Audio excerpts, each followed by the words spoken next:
नमस्कार, उत्तराखंड विशेष news update में आपका स्वागत है। मैं हूं अंकुर शुक्ल और चलिए बढ़ते हैं खबरों की ओर।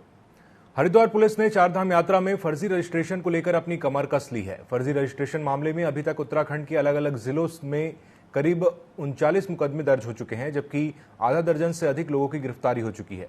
अकेले हरिद्वार में इस मामले में करीब 1 दर्जन मुकदमे दर्ज हुए हैं। एसएसपी हरिद्वार ने बताया कि इस मामले के तार दूसरे राज्यों से भी जुड़े हुए हैं, जिसमें राजस्थान, केरला, महाराष्ट्र सहित कई प्रदेश शामिल हैं।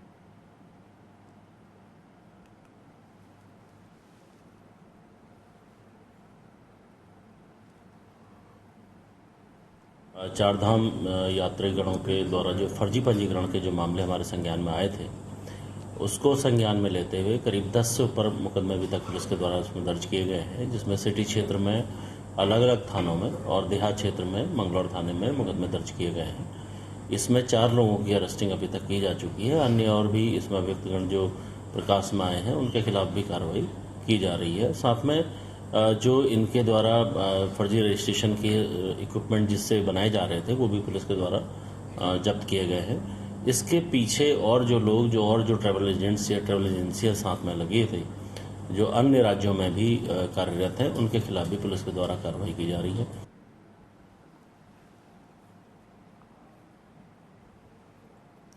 देवप्रयाग के NH 58 पर यात्रियों से भरी एक बस अनियंत्रित होकर पलट गई। इस हादसे में 5 से 6 लोग घायल बताया जा रहा है कि बस बद्रीनाथ धाम की यात्रा करवाकर वापस जा रही थी कि कौड़ियाला से देवप्रयाग की तरफ बस का अचानक ब्रेक फेल हो गया, जिसके चलते बस पलट गई। सूचना पर थानाध्यक्ष देवप्रयाग महिपाल सिंह रावत फोर्स सहित मौके पर पहुंचे। घायलों को ऋषिकेश चिकित्सालय में भेजा गया है। वहीं बाकी लोगों को सुरक्षित बस से बाहर निकालकर ऋषिकेश भेज दिया गया है।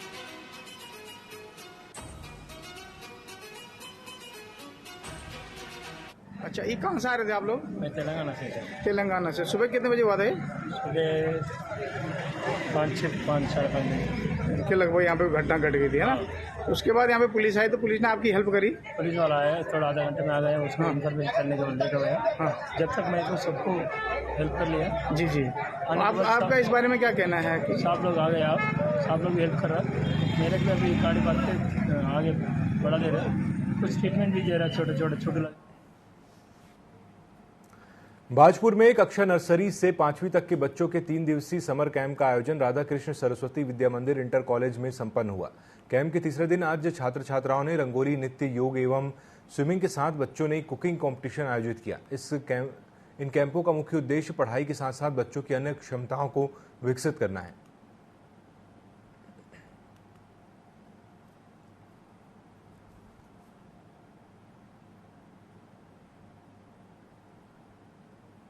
आज राधाकृष्ण सरस्वती विद्या मंदिर में, जो कि 24 तारीख से लेकर और 27 तारीख तक समर कैंप का आयोजन किया गया। इसमें बच्चों को विभिन्न प्रकार के कौशल दक्षता के बारे में सिखाया गया। उनका इंटेलेक्चुअल, मोरल, स्पिरिचुअल और खेल के माध्यम से उन्हें कई प्रकार का शिक्षण दिया गया। और इसमें बच्चों ने खूब मौज मस्ती ली। विभिन्न प्रकार के जो कार्यक्रम थे उसमें पार्टिसिपेट किया। सोलो सॉन्ग, डांस, एपड़, सैलेड मेकिंग, इस प्रकार की प्रतियोगिताओं में पार्टिसिपेट किया।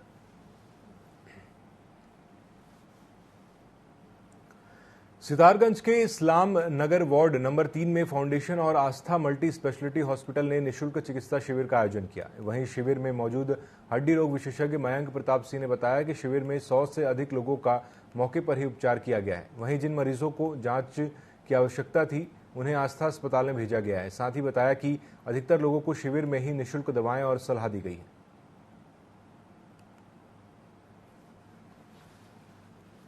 करीब 125 मरीज देख चुके हैं। इनमें से कुछ मरीजों को अस्पताल जाने की ज़रूरत थी तो उनको यथावत पहुंचा दिया गया है। बाकी जिन मरीजों का इलाज यहीं पे हो सकता था उनको यहाँ पे आस्था हॉस्पिटल की तरफ से मुफ्त दवाई का वितरण कर दिया गया है। बाकी हमारे यहाँ कई स्पेशलिटी हैं, जैसे मेडिसिन है, ऑर्थोपेडिक सुपर स्पेशलिटी है, सर्जरी है, नेत्रालय भी है हमारे पास। मैम है हमारी जो सभी मरीजों का आँखों का कैटरेक्ट वगैरह का ऑपरेशन मुफ्त में किया जाता है। और हमारे पास ताकि जो महिला वर्ग है उनका इलाज अच्छे से हो सके। गया है। आस्था मल्टी स्पेशलिस्ट और नेकी फाउंडेशन की तरफ से ये कैंप लगा गया है, जिसमें आज सुबह 10 बजे इसको स्टार्ट करा गया था और 2 बजे तक का इसका समापन का समय था। लेकिन जब तक लोग आते रहेंगे, आ ही रहे लोग, हम देख ही रहे हैं। और 1:30 बजे तक करीब हम 125 लोगों को, यहाँ लोगों की ओपीडी हो गई है, उनके पर्चे बन गए हैं, उनको इलाज भी करा दिया गया है।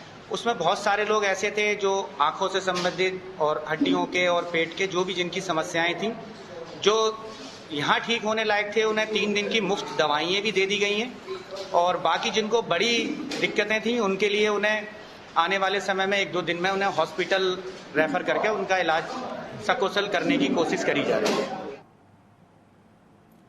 हल्द्वानी के उप कारागार में देर रात पुलिस प्रशासन की टीम ने संयुक्त रूप से छापामार कार्रवाई की। इससे जेल प्रशासन में हड़कंप मच गया। उप कारागार में सोमवार देर रात अचानक पुलिस और प्रशासन के अधिकारी पहुंच गए। इससे जेल प्रशासन में खलबली थी। वहीं कैदियों में हड़कंप मचा रहा। बताया गया है कि जेल के अंदर मोबाइल चलाने की सूचना पर यह कार्रवाई की गई। हालांकि छापेमारी में ऐसा कुछ भी नहीं मिला। इस दौरान जेल में बंदियों की अधिक संख्या और रहने की अच्छी व्यवस्था नहीं होने पर अधिकारियों ने चिंता जताई। साहब के आदेशानुसार पुलिस और प्रशासन की एक संयुक्त टीम द्वारा कल रात्रि में जेल का औचक निरीक्षण किया गया, जिसमें कि जेलर और जेल सुपरिटेंडेंट भी साथ में रहे। सभी बैरकों को खोलकर चेक कराया गया। बंदियों की सामान की भी तलाशी ली गई। कोई ऐसा सामान नहीं पाया गया जैसे कि मोबाइल फोन, कोई ड्रग्स या कोई अवैध सामान, और कोई ऐसी अनियमितता भी नहीं पाई गई कि जिसके लिए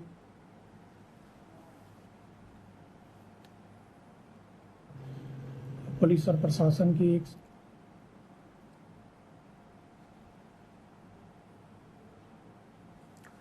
पौड़ी के नैनी डांडा ब्लॉक के एक गांव में युवक के बीमार पड़ने पर एक के बाद एक कुल 4 अस्पतालों ने उसे रेफर किया। बताया जा रहा है कि दिल्ली ले जाते समय युवक ने आधे रास्ते में ही दम तोड़ दिया।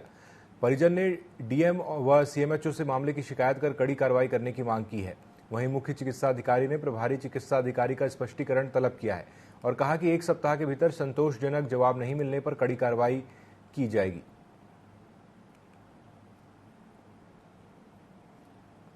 24 वर्षीय अमित रावत जो है वो अस्पताल पहुंचे थे रात्रि को, बीमार थे वो, लेकिन उनको कोई उपचार नहीं मिल पाया क्योंकि वहां पे डॉक्टर मौजूद नहीं थे।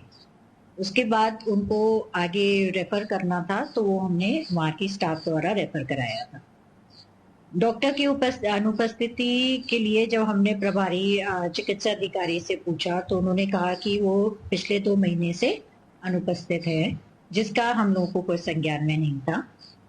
तो इसी कारण जो है फिर उनको आगे वो वहाँ से नैनी टांडा गए, नैनी टांडा से फिर आगे उनको रामनगर रेफर किया गया, जिनकी शायद उससे भी आगे उनको वहाँ रेफर कर रहे थे जहाँ पे उनकी। चारधाम यात्रा और पेयजल आपूर्ति को लेकर सीएम पुष्कर सिंह धामी ने सचिवालय स्थित सभागार में समीक्षा बैठक की। सीएम पुष्कर सिंह धामी ने कहा कि चारधाम यात्रा हमारी सबसे महत्वपूर्ण यात्रा है और यात्रा में पिछले 14-15 दिनों में पिछले सालों की तुलना में दोगुनी संख्या यहां पर आ गई थी और अभी यात्रा पूरी तरह से व्यवस्थित है। यात्रा में किसी प्रकार का कोई चैलेंज आए उसी को लेकर बैठक की गई है।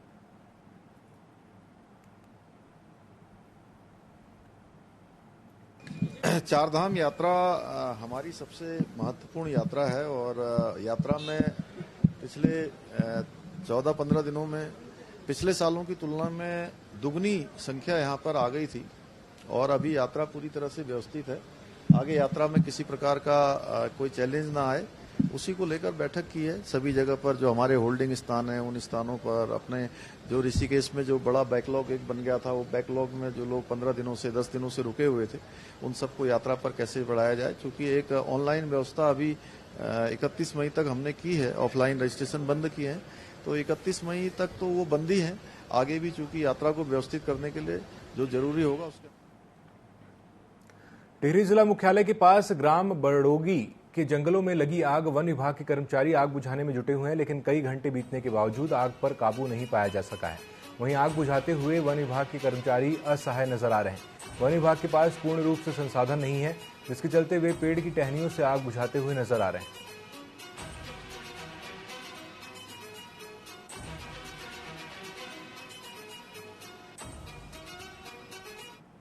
वनाग्नि के बारे में पता चला तो तुरंत हमने जो हमारी आईएएस की टीम है उसके साथ साथ में जो हमारी फॉरेस्ट की टीम तथा रेवेन्यू की टीम है वो भी मौके पर मौजूद है। आग पे जल्दी ही काबू पा लिया जाएगा। हमने जो फायर वाली गाड़ी है उसको भी बुला लिया है और जितने भी कंसर्न डिपार्टमेंट है सभी को निर्देशित कर दिया है कि तुरंत इस पर यथासंभव जो भी है। एक तरफ गर्मी की मार तो दूसरी ओर बिजली का संकट लोगों के लिए जी का जंजाल बनता जा रहा है। शहर से लेकर गांव तक लोग उमस भरी गर्मी से परेशान हैं, तो वहीं दूसरी ओर गर्मी के बीच बिजली के संसाधन भी हांफने लगे हैं। कहीं बिजली वोल्टेज कम है तो कहीं बिजली ही गुल है।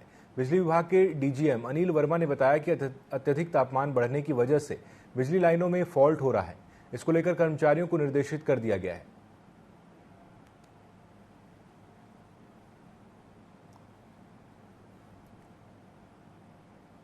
काशीपुर के अंदर इस समय लाइट को लेकर काफ़ी समस्याएं आ रही हैं सामने। लाइट दिन प्रतिदिन बहुत तेज़ी से भाग रही है। लाइट कम आ रही है काशीपुर में, आ रही है तो वोल्टेज कम आ रहे हैं। गर्मी के कारण व्यापार भी काफ़ी ठप पड़ा हुआ है। इससे काफ़ी आहत हो रही है पब्लिक। और हमारी जो उत्तराखंड सरकार से गुजारिश है कि लाइट में इतनी कटौती ना करें और लाइट भर। तो अभी कोई भी रोस्टिंग नहीं की जा रही है। बिजली का कोई इस तरह का संकट नहीं है, लेकिन अत्यधिक टेम्परेचर होने के कारण जो फॉल्ट बढ़ गए हैं, जहाँ पे फॉल्ट हो रहे हैं उसमें रात को भी स्टाफ को इंस्ट्रक्शन दे दिए गए हैं कि रात को भी मतलब कंप्लेन अटेंड करें और सप्लाई बहाल करें। जैसे लास्ट 2 दिन से हमारे यहाँ इस तरह की कोई मेजर घटना नहीं हुई है और लगातार हम 24 घंटे बिजली देने के लिए बाध्य हैं। तो अभी कोई भी रोस्टिंग नहीं की जा रही।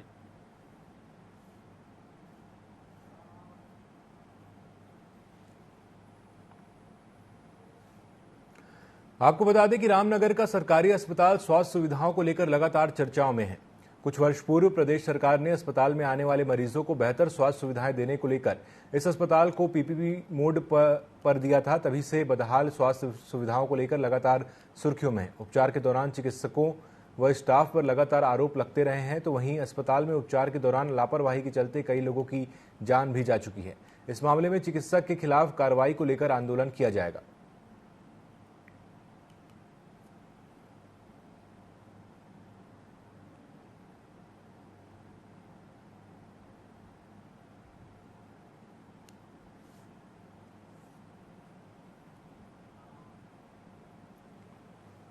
अल्मोड़ा के भिकियासैण देघाट सड़क पर चौनिया बैंड के पास एक कार गहरी खाई में गिर गई। इस घटना में डॉक्टर पति, स्टाफ नर्स, पत्नी, 8 साल की बेटी की मौके पर ही मौत हो गई, जबकि 11 साल का बेटा घायल हो गया। बताया जा रहा है कि रुड़की में निजी क्लिनिक संचालित करने वाले डॉक्टर अपने परिवार के साथ अपने घर से देघाट के लिए रवाना हुए थे, तभी कार चौनिया बैंड के पास खाई में गिर गई।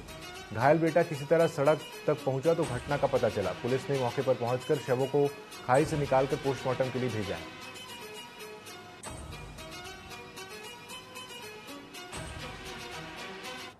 सुबह अपने घर रुड़की से अपने परिवार, अपने पति श्री मनिंदर और 2 बच्चों के साथ में देघाट के लिए आ रही थी। लगभग 11 बजे के आसपास वो रामनगर से ऊपर की तरफ भी आ गई थी, परंतु शाम 5-6 बजे तक जो है अभी तक वो अपने यहाँ देघाट नहीं पहुंची। उनको शक था कि कोई शायद दुर्घटना न घट गई हो। इस सूचना पर थाना देघाट द्वारा तुरंत जो है थाना सल्ट और भतरोज खान जो रास्ते में मार्ग हैं उनको।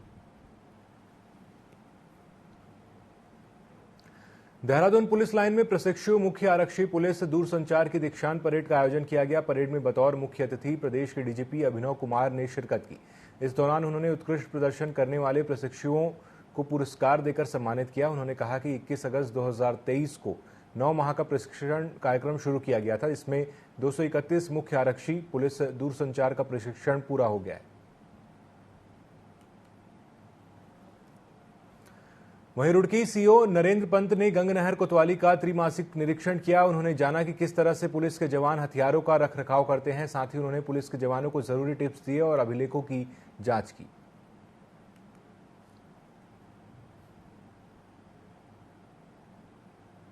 का निरीक्षण किया जाता है, त्रैमासिक, अर्धवार्षिक, वार्षिक निरीक्षण। तो आज गंगनहर कोतवाली का त्रैमासिक निरीक्षण मेरे द्वारा किया गया है और इसमें शस्त्रों का रखरखाव और शस्त्रों का क्या हमारा माल मुकदमाती ठीक है और इस संबंधी परीक्षण किया गया है तथा कुछ जो मालों का उनके बेहतर रखरखाव के लिए निर्देशित किया गया है और शस्त्रों का अभ्यास भी कराया गया, शस्त्र अभ्यास कराया गया, खोलने जोड़ने का प्रयास वो अभ्यास कराया गया, वो संतोषजनक पाया गया है।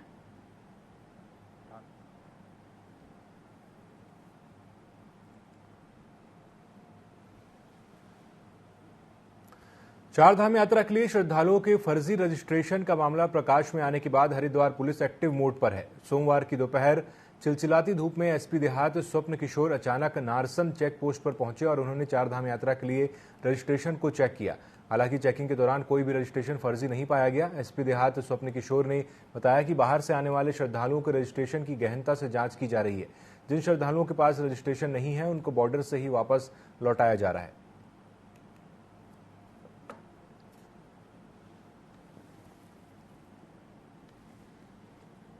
त्रैमासिक अर्धवार्षिक वार्षिक निरीक्षण तो आज गंगनहर कोतवाली का त्रैमासिक निरीक्षण मेरे द्वारा किया गया है और इसमें शस्त्रों का रखरखाव और शस्त्रों का क्या हमारा माल मुकदमाती ठीक है और इस संबंधी परीक्षण किया गया है तथा कुछ जो मालों का उनके बेहतर रखरखाव के लिए निर्देशित किया गया है और शस्त्रों का अभ्यास भी कराया गया, शस्त्र अभ्यास कराया गया, खोलने जोड़ने का प्रयास वो अभ्यास कराया गया, वो संतोषजनक पाया गया है।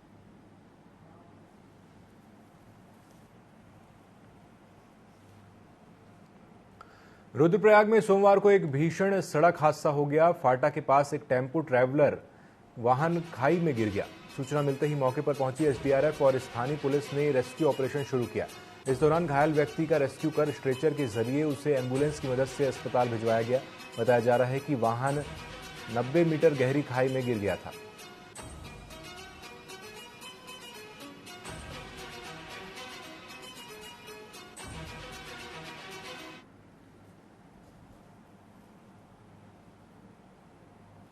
अल्मोड़ा की कोसी बैराज में भारी सिल्ट जमा होने से बैराज की स्टोरेज क्षमता में 5 लाख लीटर की भारी कमी हुई है। सिंचाई विभाग के आला अधिकारियों का कहना है कि 40 लाख लीटर स्टोरेज क्षमता वाले कोसी बैराज में भारी गाद जमा हो गई है।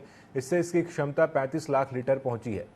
सिंचाई विभाग के अधिशासी अभियंता मोहन रावत ने कहा कि बैराज में भरे गाद की सफाई के लिए प्रोजेक्ट बनाकर जिला योजना की बैठक में प्रस्ताव दिया जाएगा।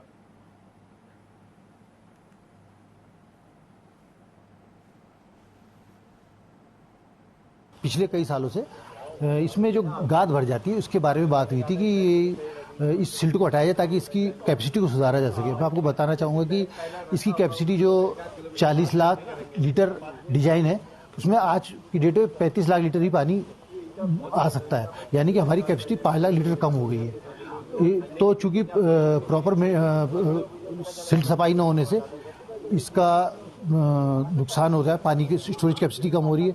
साथ में कुछ साइड्स में कुछ जगह पे मिट्टी कटा होने से भी नुकसान हो रहा है। तो हमने ये अवगत कराया कि हम इसको कुछ जगह पे जिला योजना से प्रस्तावित कर रहे हैं ताकि साइड की मिट्टी हटा के ब्लॉक्स डाल सके और इसकी सफाई के लिए भी हम एक योजना बना प्रोजेक्ट बना के अपने उच्च स्तर पर भेज रहे हैं।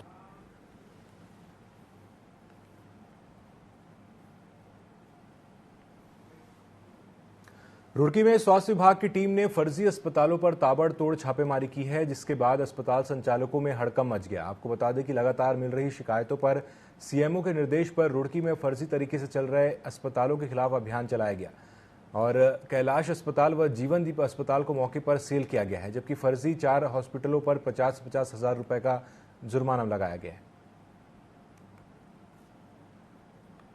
के द्वारा पाया गया है कि कोई भी डॉक्टर जिनके पास प्रशिक्षित डिग्री ना तो अभी ऐसी इन्होंने पाई है और यहाँ पे सिजेरियन डिलीवरी कर रही है, जो कि सुविधाएं आप खुद देख सकते हैं। सिजेरियन डिलीवरी करने लायक इतना ही प्रशिक्षित स्टाफ है, जिसके एवज में सीएमएस द्वारा रुड़की द्वारा कार्रवाई की गई है। एज ए प्रशासन हमारे द्वारा इनको सहयोग प्रदान किया जा रहा है कि जो भी